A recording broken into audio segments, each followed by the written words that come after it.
We are on the 3rd chapter, 11th verse, please.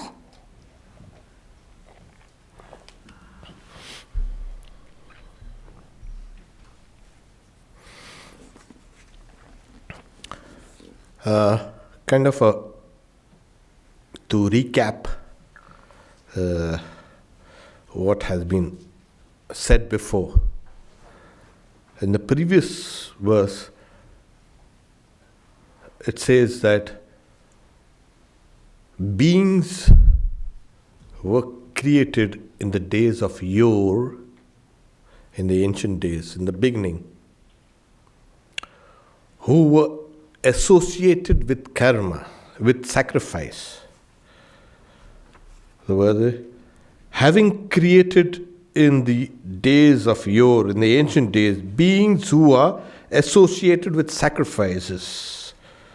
Sahayagnya praja srishtva. See, this is the tremendous, you can say, that we are created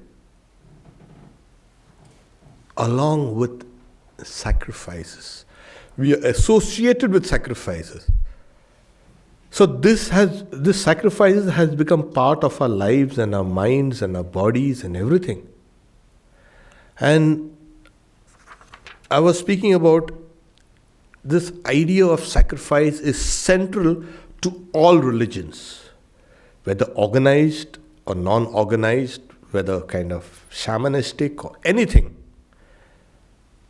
Somehow humanity has intuited the way to the good is through sacrifice. Now, the symbolic acts of sacrifices were, you take up in Jerusalem and all these places, they used to take a kind of these pigeons, birds. And in other religions you had a goat, and some religions had a cow, and some religions had bull, and some religions had horses. In India, we went through the whole range of this. This was symbolic. When I offer something that I have to the deity, it is a kind of a veneration, and it's a kind of a thankfulness to that deity for giving me all this. So out of what the deity has given me, I've taken the best out of that, and right again I've offered it. So that I get it back in a different form. Okay. Secondly, what happens? It's also spoken about, we are indebted to the world. Our identities, our personalities are all created by culture. And culture doesn't float about in the air. Culture is tangible. The education I receive, the language I learn, the religion I grew up in, these are all tangible things. I have derived all this from society in which I was born. Nothing wrong with this. And as I have kind of taken from society, my job is to return it also. For whom? For the others. So that's how culture grows, that's how culture becomes refined. You must never think, I've taken everything from society and this is mine now. No. It's always a give and take. The illustration is given as, suppose you plant a tree and the tree grows. From a sapling, it becomes a big tree. And as it keeps on growing, it draws in food, from the air and from the hot ground. And all these things it's being nourished and growing. Now, in case that tree doesn't give anything in return, like say fruits or flowers or shade, it doesn't give anything. What would you do? Well, cut it out and use that firewood. Here, you cut it out. And as if on the other hand, which is actually the right way, the tree draws in its sustenance from everything around, air and water and soil and everything, and keeps on growing and gives back to the environment fruits and flowers and shade and, well, taking in carbon also.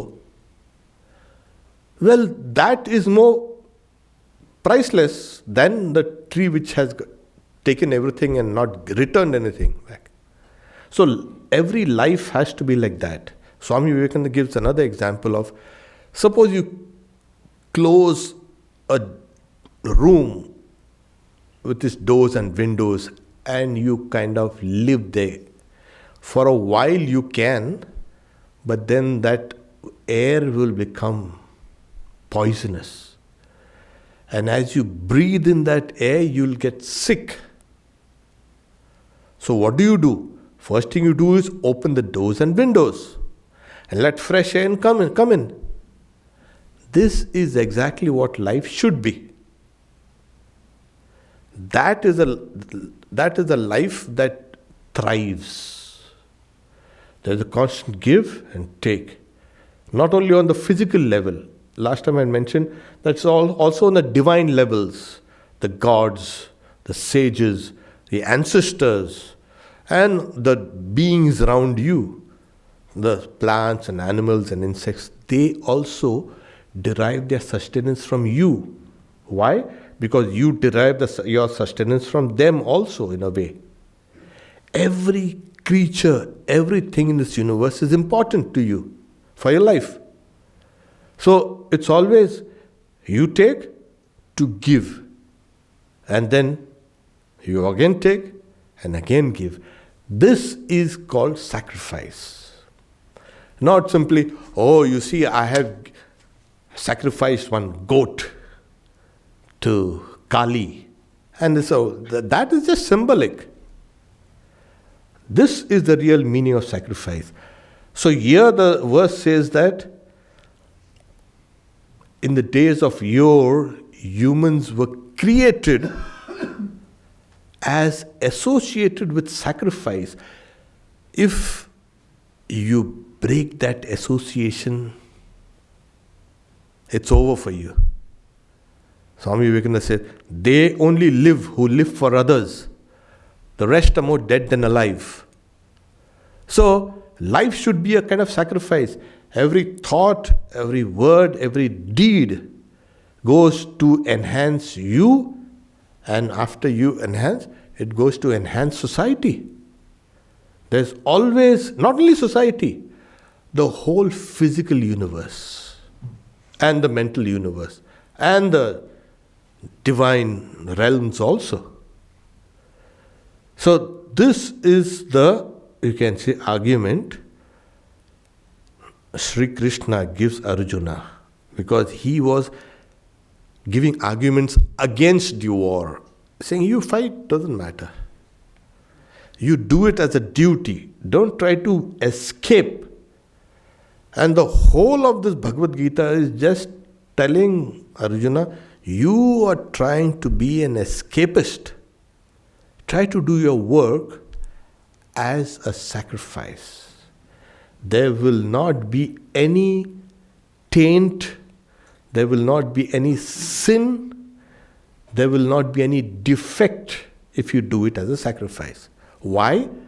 Because you are made along with sacrifice, you're created along with sacrifice.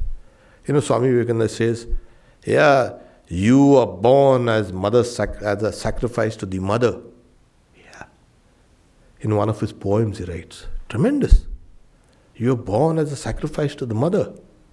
Why do you want to hold yourself back? Be a sacrificial lamb for the mother's sake.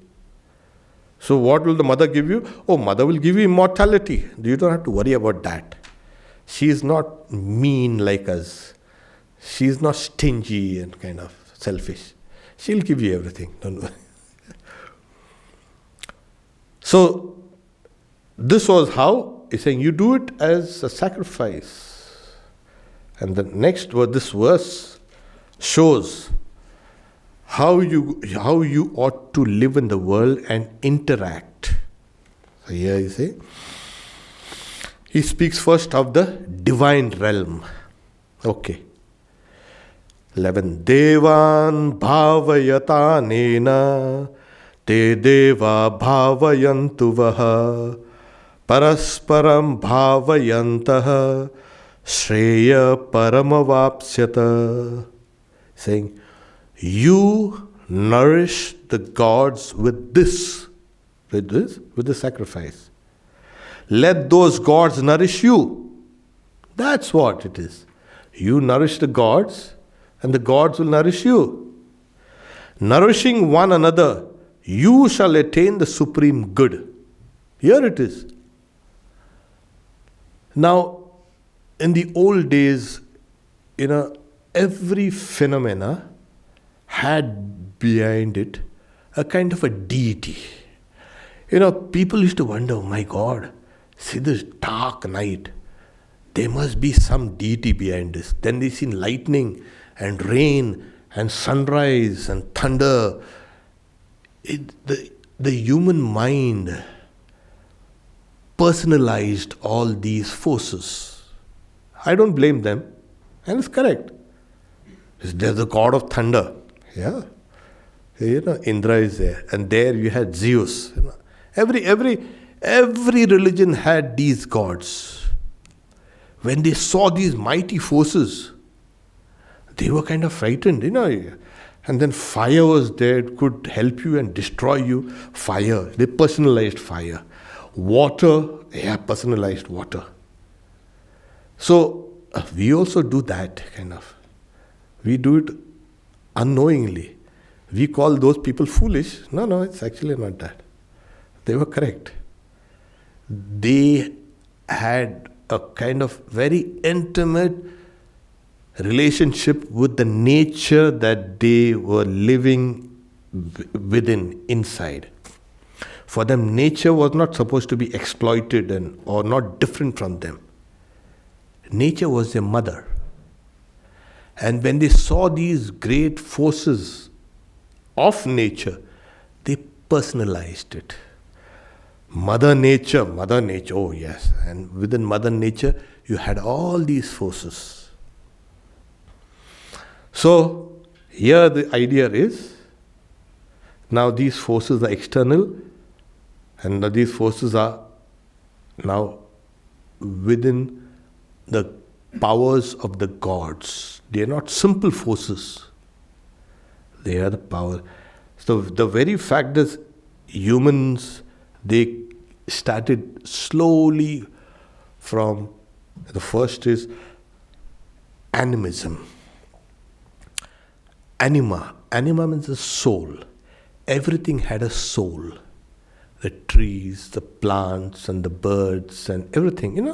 This was the first beginnings of all religions. Nothing is they are not silly and all. For them it was animated by that soul.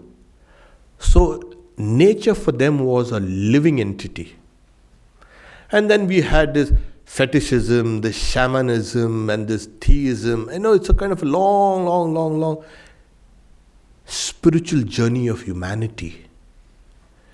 And within that long journey of humanity, we had all these gods, these various gods. In every religion, you have these gods personalized.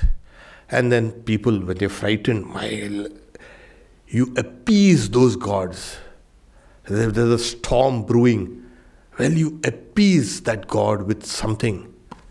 And then the storm kind of fizzles out or blows away somewhere else. And these people are safe.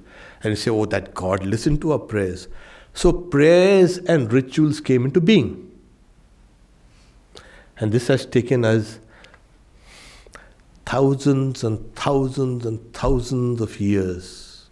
Yes, at least more than 200,000 years. We have developed all these things. So here he's saying, before I can proceed, What Vedanta does, Vedanta kind of, it simplifies things. They say, yeah, they don't dismiss those gods as foolish imagination. What they do is, yes, those gods are outside, true, but they are also within you. Really? Yes. My God. Yes, one part of their divinity is outside, another part is actually inside. So my hand has a presiding deity called Indra. Hand. My legs, the presiding deity of who's Vishnu. My speech is fire. The idea of smell is the goddess Earth. The ears are the gods Ashwin. You can say, sense of individuality is Shiva. And my mind, the presiding deity, is the moon. And the eye is the sun. What's happened is, it's a tremendous development in kind of religious thought. Suddenly, that nature is not just outside, it's here. You are that nature and those gods. Yeah, every part of you, yes, is ruled by a God. Divinity is outside you. Yeah, better is still in there. There's one story I couldn't. You find it in the Gospel of Sri Ramakrishna.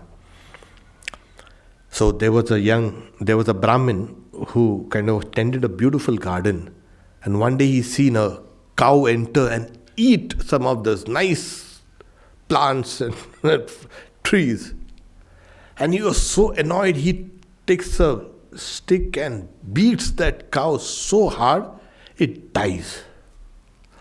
And now, one of the most heinous sins in Vedanta, in Hinduism, is Gohatya, killing of a cow. It is as bad as killing of a fetus. Now this guy is in a fix. What should I do? Then he had read a little Vedanta. He's saying, see, the presiding deity of my hand is Indra. So I never did it actually. Indra, that god, he did it. So sin, the cow died, sin comes to him in the form of a kind of black cloud. He's saying, wait. Don't enter into me. He's saying, why? Who has killed this cow? Not me. Indra has killed that cow. Oh. So that black cloud goes straight to the heaven of Indra. Indra, poor guy, is the king of the gods. He was sitting down there. And that black cloud of sin comes in, wants to enter into me. Wait just a moment. What happened? You've killed a cow. Me? I killed a cow. Wait, let's straighten this out. You wait for a while. He comes down on the earth and he searches, where the cow is dead. Then he finds the cow dead. Okay, so he comes in a guise of another old Brahmin. He's saying, oh, what a beautiful garden. Oh, those beautiful trees, plants. Who's planted this? The gardener is saying, yeah, it's me, I did it. And I'm saying, oh, see these beautiful flowers. And he's saying, yeah, I did it. And it took a lot of time and a lot of energy, but I did it. And every time Indra is saying, wow, see this beautiful tree and plant and flowers. Who did it? I did it. Then Indra shows his real form. You rascal, you did everything, and when it comes to killing of the cow, Indra did it. Okay. He recalls that black cloud of sin. Get into him. He's killed it. So, There should not be any kind of a deception. Okay, good things, I've done it, and the bad things are done by those presiding deities. So this presiding deities is here it's not only in my arm, it's in all arms. Yes, in all eyes is that deity. The deity of the sun. There's all eyes. Everywhere. You are breathing also, that is also because of the deity called Vayu. Air. So, now the verse becomes a kind of little meaningful to us. That is, it says, you nourish the gods with the sacrifice. Let those gods nourish you. So you take something and offer, even if you take it a ritual offering or a symbolic offering. What we want to do is, we offer whatever is going to enrich us. Suppose I'm thinking of a particular thought. I know if the thought develops, I might become a great scientist. So I take that thought and offer it to the gods. The gods will offer it back to you. They will nourish you. That thought will start expanding within me. And I will see the light. So everything I do is an offering. Now it's not only outside, but within you, all these gods are there.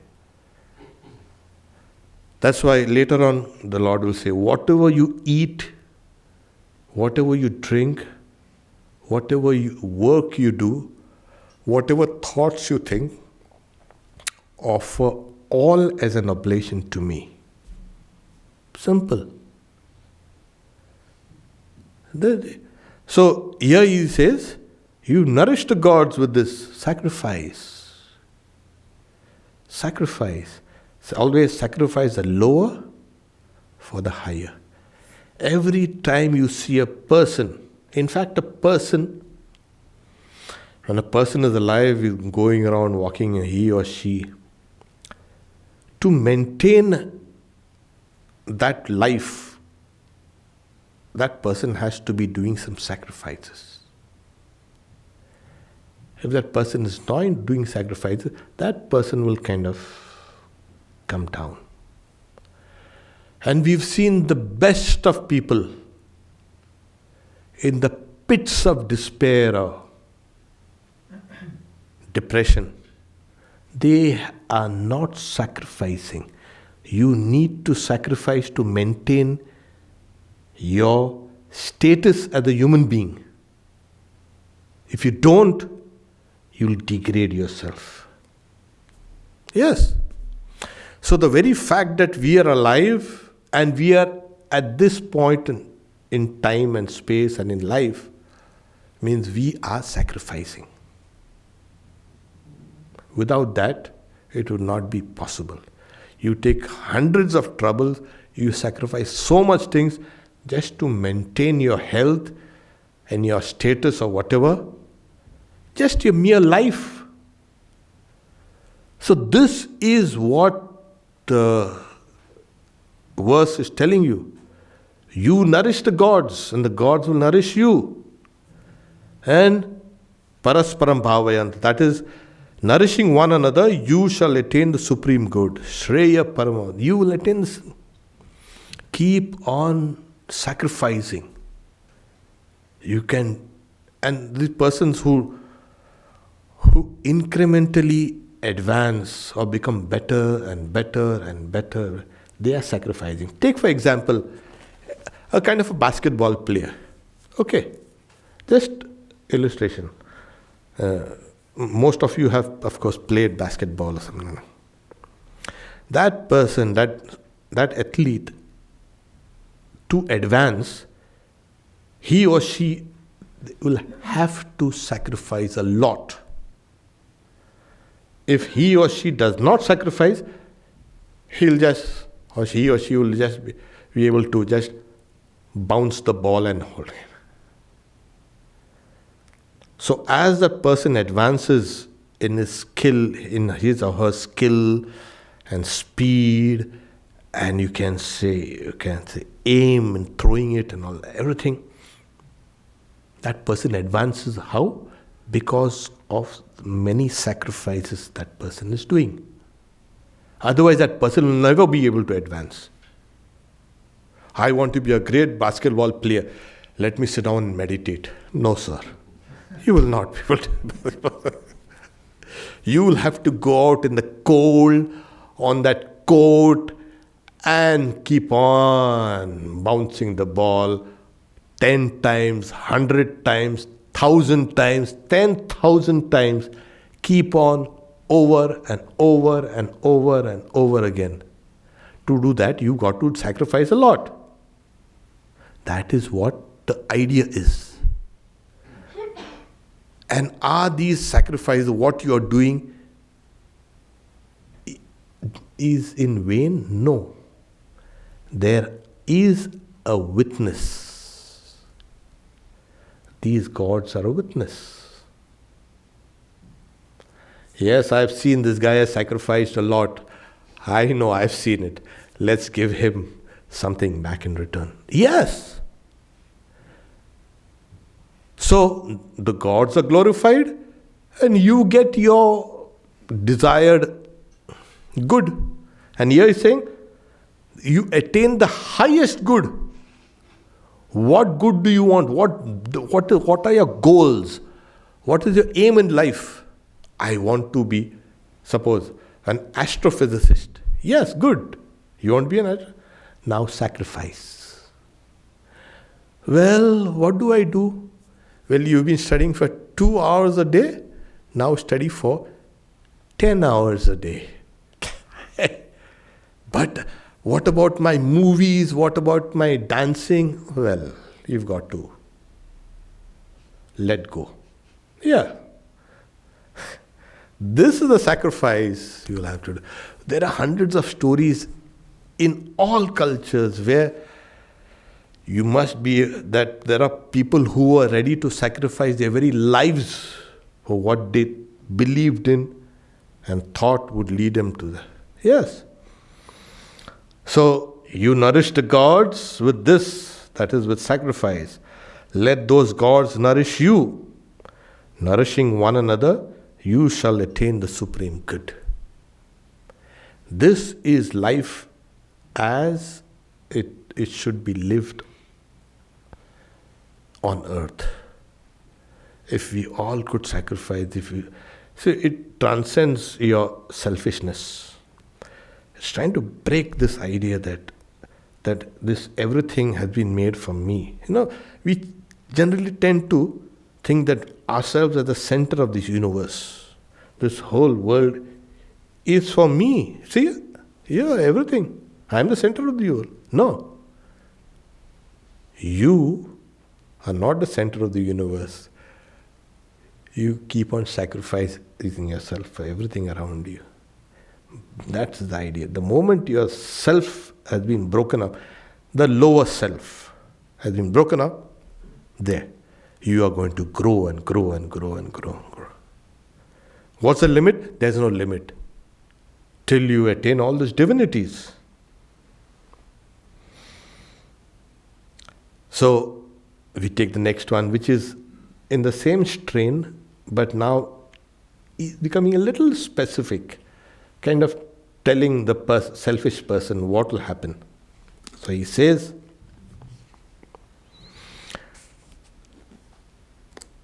Ishtan bhogan hivo deva dasyante yagna bhavitaha tairdattana pradayebhyo yo bhungte sthena eva saha. So he says, the gods will give you the coveted, enjoyable things because they are pleased by sacrifices. Every god is pleased by sacrifices. So you see, he certainly is a thief who enjoys what has been given by them without offering these to them. Yeah. Everything has been given to us by these gods, that is, by these forces of nature. that very nature which has this material outside, that same material is inside. You see, when you eat a banana, that is external. But when you eat it, you integrate that banana within yourself. Well, if it was foreign to you, you would not be able to eat it, of course. There is a correspondence there between what is external and what is internal. All the food we eat, the air we breathe and the water we drink is from nature. We are taking in. That's what it is. So there is no difference between external and internal. So these various gods and these various forces of nature, they kind of give you, is saying, the gods will give you the coveted, enjoyable things. Yeah, they'll give you everything. What do you want? I want a glass of water. How about a Coke? Yeah, sure. Why not? I'll give you a Coke. Well, then you say, Cokes are not good. Let's get a Pepsi. No, yeah, sure. He'll give you everything. The gods will give you everything. All the enjoyable thing. Because they are pleased by sacrifices. I'm saying, then there is a kind of a clause here. If you don't do that, he is certainly a thief who enjoys what has been given by them without offering these to them. You take everything from them and you don't offer it to them, you are a thief. Yes, simple as that. You are robbing nature. You are robbing from the gods that which belongs to them. It does not belong to you. Nothing belongs to you. Yeah, my body. Yeah, you try. If you think this is your body, you see what happens. The gods will say, okay, fine, let's stop you from eating and drinking and breathing. Let's see what happens. There, you die. So, everything belongs to the gods. Gods in the sense, all these forces of nature and to Mother Nature. Everything. And suppose I take things from Mother Nature and I don't return it there. I am stealing. And then, if you steal something, then you have something called the punishments. All the stress and tension and depression and all these things that are kind of so global in societies today. It's everywhere. It's not only New York. Oh, New York, living here is so stressful. It's stressful everywhere. Everywhere. That stress can be eliminated through this. Yeah. In fact, I would say most of today's problems in society, diseases are kind of psychosomatic. Somatic is the body, psyche is the mind. Things happen in the mind and I can't neutralize it or cannot dispense with it. They affect the body. It comes down to the body. That's how these psychosomatic diseases are on the rise. And as there's a limit where the body can tolerate stress and anxiety and all these things. After that, it will give you diseases. Simple as that. Oh no, take it easy, take it easy. No, if not taking it, then there's kind of a breakdown in the mechanism. And you will have this. So suppose you live a life according to these. What? I don't have anything. Everything belongs to the gods. I have protectors. You will always be assured of divine protection. Yes. Why should you feel alone? People are feeling lonely. What? Lonely? Why should you feel lonely? Yes, you see, nobody loves me. That's why I'm feeling lonely. Really? Well, there are the gods. They love you. You are not alone. They are protecting you. Why have you cut yourself away from them? Go back to them. And never will you be unhappy, never will you be stressed, and never will you be anxious, anxiety. What's going to happen to me? What's going to ever happen to me? I've got divine protection. Nothing is going to happen to me. But tomorrow, suppose I lose my job, so what? I'll get another job. Don't worry, I don't have to bother about that. Why? Because I am sacrificing. And this is an ideal life. Slowly. So, sometimes Sri Krishna uses some very strong words. And this is one of the places where you are a thief. You're not giving it back. And it also tells us in our daily life that we need to, in the Middle East, like amongst the Muslims, they have a kind of a huge plate which is kept around, and people sit around the huge plate and they eat all together. There's everything is heaped out in the center. No separate plates. Why do you all have to have separate plates? Have a kind of a community kind of meal. Yeah. Even in Sikhism, they have something called a langar, a community kitchen. Anybody can go and can eat. Anyone. It's a part of religion. It's essential. There's every Gurdwara they have it. And I've seen how those 5 main sacrifices, when we were young, at least I remember, we all remember, you take a small portion of your food, keep it outside the plate. This is for these gods. This is for this god. This is for this god. This is for these. And the lower, like birds and insects and all. Then you take water in a cup hand, and then you sprinkle it around. And that food now has become nectar. Amritam upastaranamasi. That all the gods and the sages and the manis and everybody has taken their share of your food. And now what you're eating is nectar. This is enumerated in the next verse. Yagnasishta sino santo mucchante sarvakil bishay Bhunjate te tvagam papa ye pachantyatma karanat.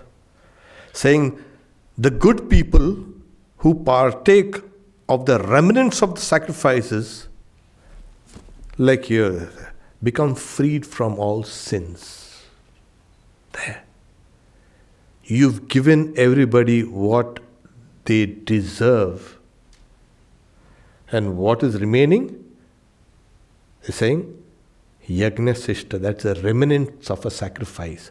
What you're eating now is a remnants of the sacrifice. And what does it do? It purifies you. And it's particularly saying, becomes freed from all sins. Yeah. It's a tremendous. People say, oh, how do I become religious? How do I become spiritual? Well, I tell them this. Learn to sacrifice a little of your time and energy, your patience for others. That's a way to become religious or spiritual, in the truest sense. But then it entails a lot of trouble. Yes, it entails a lot of trouble, but it will purify you. And that's what it says. The good people who partake of the remnants of the sacrifice become freed from all sins. Oh, all sins? All sins. Yeah. And he says, those unholy ones who cook for themselves, they verily suffer from sin. It's like, they say, they actually, the correct translation would be, they eat sin. Bunjate te tvagam. Papa is the kind of the unholy ones, the sinful ones. When they cook only for themselves and they eat without sharing it with the world and with the gods, they eat sin. What do I do? Well, in the Ramakrishna mission, in our order, we have solved a problem. You go out and you keep a few grains of food outside, something outside the plate. They'll say, where's this fool come from? So we say Brahma Arpanam, Brahma Havir, Brahma Agno, Brahmanad. Brahman is saying in Hollywood, after we chant the Sanskrit mantra, that Sanskrit mantra is actually from here, 4th chapter, 24th verse. Brahma. So they say, Brahman is the ritual, Brahman is the offering, Brahman is the one who offers to the fire that is Brahman. If one sees Brahman in every action, one will find Brahman. So when we are eating, you are that reality. Brahman is the ritual. And this eating now has become a ritual. It has become a rite, a religious sacrifice. You are eating, but it is now a rite, a sacrificial rite. You're putting food in your mouth. The Brahman is the ritual. So you are kind of offering to what? That food? To the fire that is Brahman. There's kind of the digestive, you can say, fires. In the old days it was the digestive juices and digestive fires. So that is likened to a fire. Fire sacrifices. So you are taking that offering and offering it to the fire. It becomes a sacrifice. So every time you eating something, you are actually sacrificing. And what happens? So the fire. If one sees Brahman in every action, if one sees that every action of yours, not only just eating, later on it will transport itself to all things you do, you will find that the reality shines forth. You will realize that reality there within you. And this is the attainment fit for gods. You become the gods. If there are gods dwelling within you, well, you are already divine. Why do you have to behave like a selfish human being? Yeah, that's a kind of Swami Vivekananda kind of gives us. It is difficult, there's no doubt. No, there's no doubt about it.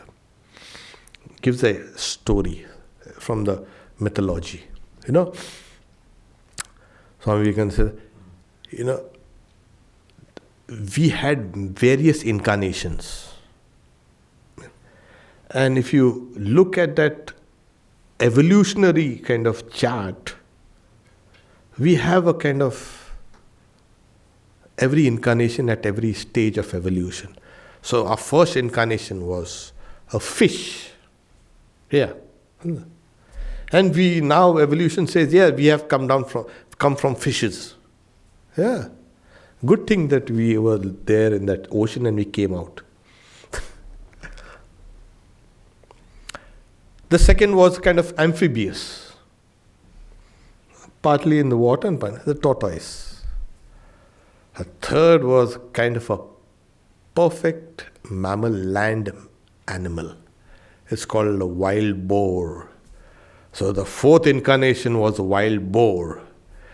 And the story goes that God had to take the form of wild boar and rescue the Vedas, which were robbed by somebody, and they were taken down. So he plunges inside and rescues the Vedas. That's why we have the Vedas. He rescues the Vedas. So after he accomplishes his mission, God, he doesn't go back from where he came. He comes from what is called a Vaikuntha. That is one of the heavens of Vishnu. There Vishnu is he's the boss there.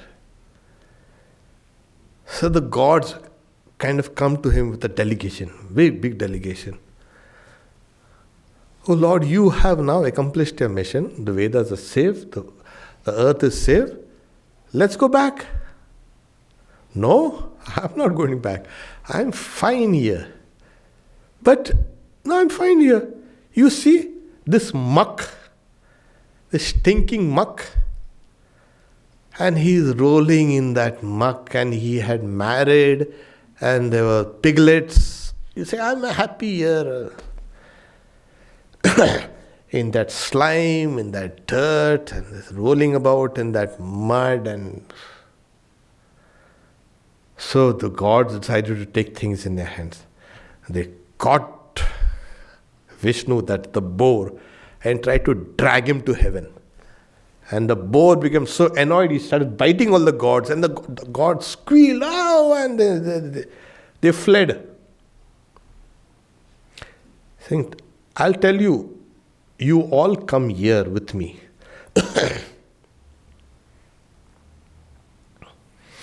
Now, saying, no chance.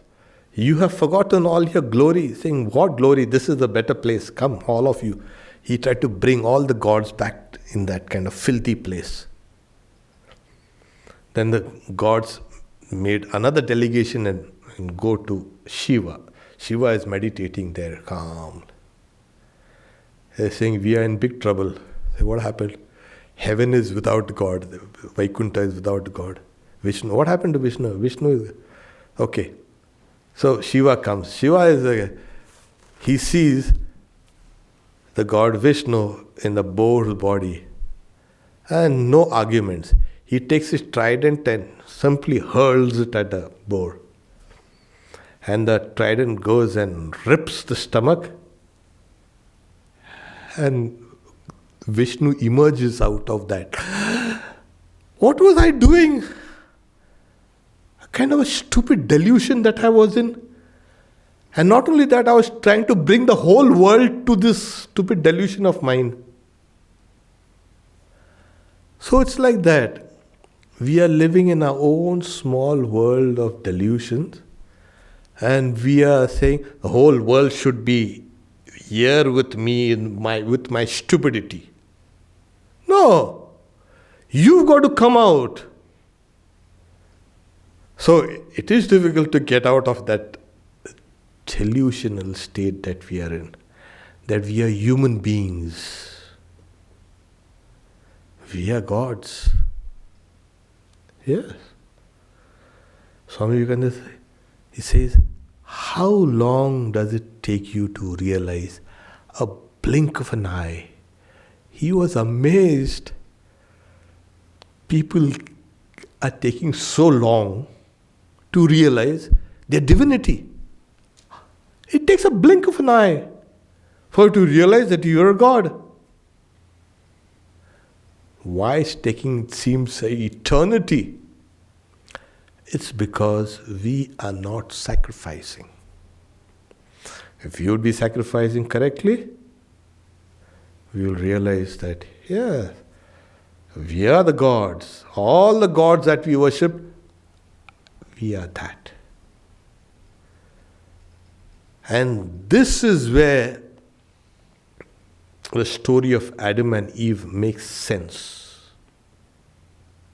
They were all pure and divine and living in paradise. And they made one mistake and they fell. And they have fallen and they're tumbling down and down and down.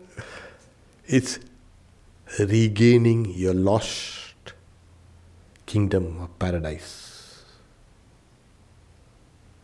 So, we are not doomed forever. There's no such thing as eternal damnation. No, there's no such thing as eternal damnation in Vedanta. One day, you're going to wake up. And the sooner you do it, the better. Well, if you want to spend a little more time with those toys, with those pigs and piglets, and well, the choice is yours. But if you want to come out of it, come out of it. Simple as that. And that is what it now all depends upon you. Don't ever blame anything outside you. Vedanta says, well, to clap you need two hands. You contribute half and the world contributes another half. They kind of, hey, give me a high five. Well, you don't go on high five alone. They'll say, what is this guy doing? The moment you do that, there's someone, high five. What's high five? Well, you need two people to do a high five. Or if you can have another high five here, that's another high. High and five. So, you need something else to contribute to what you do or say and this and that. So, if you find yourself in good state of mind and healthy, be grateful to the world. Yeah, you're doing a perfect high five. If you're feeling miserable, you also blame the world for giving a wrong high five. You have contributed half of it, and the world has contributed half of it. Yeah, always. So Vedanta says, now stop this high five business. No high five. You don't put your hand forward, so the world will hit you back. You become free. It's as easy as that. And this is how we learn, actually I don't need any person or anything to make me happy. I can make myself happy. And that is the goal of religion. What's the use of religion? Oh, it makes you happy, it makes you joyous, it makes you blissful. Otherwise, why should we bother about religion? If religion would make me miserable, why should I be religious? No. The very fact that somewhere deep down you understand that there are some mistakes that have made you miserable, then you come towards religion and spirituality, of course, to correct those mistakes. Somewhere deep down, I kind of took a misstep.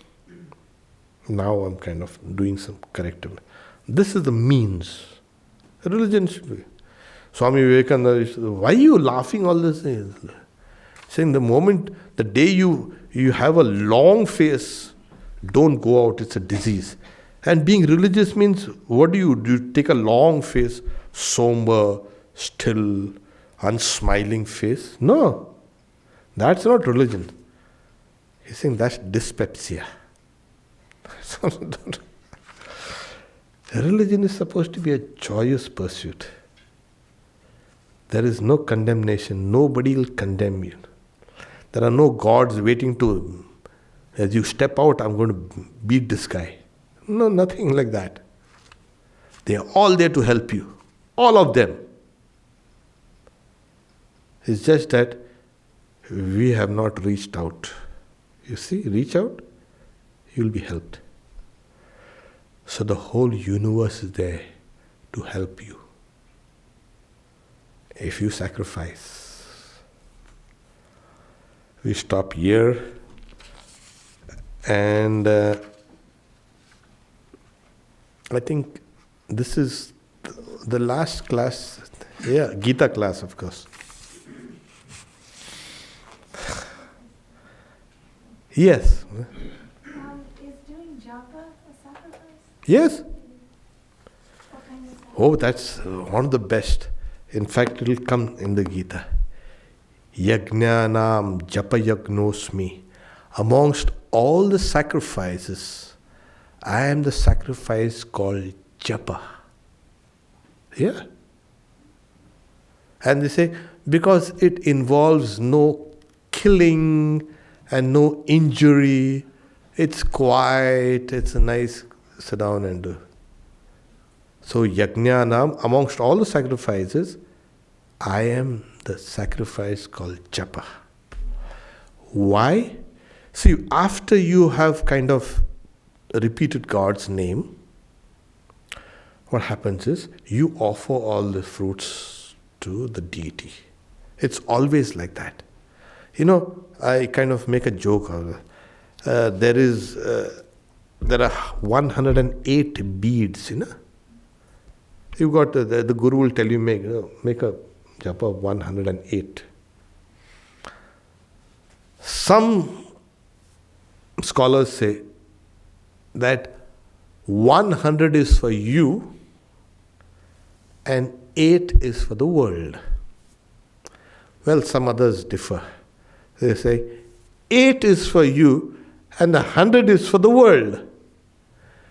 So every time you do your japa, you are already offering that 100 fruits to the world. Oh yes. And however, after you do your 108, what do? You offer it to the Lord. So the Lord will take it. Won't He give it you back? Yeah, He'll give it to you 1,000-fold. The Lord takes to give. Always remember. So you, after praying, saying, oh Lord, whatever I have prayed, what I have done, whatever I have thought, I am offering it to you.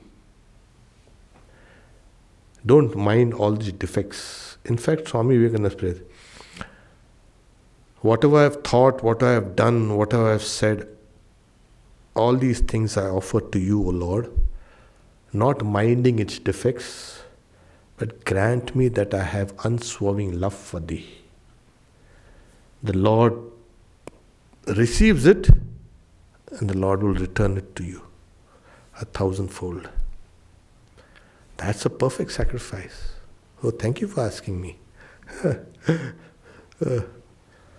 So we stop here for today. Om Shanti Shanti Shanti Harihi Om Tat Sat Shri Ramakrishna Arpanamastu.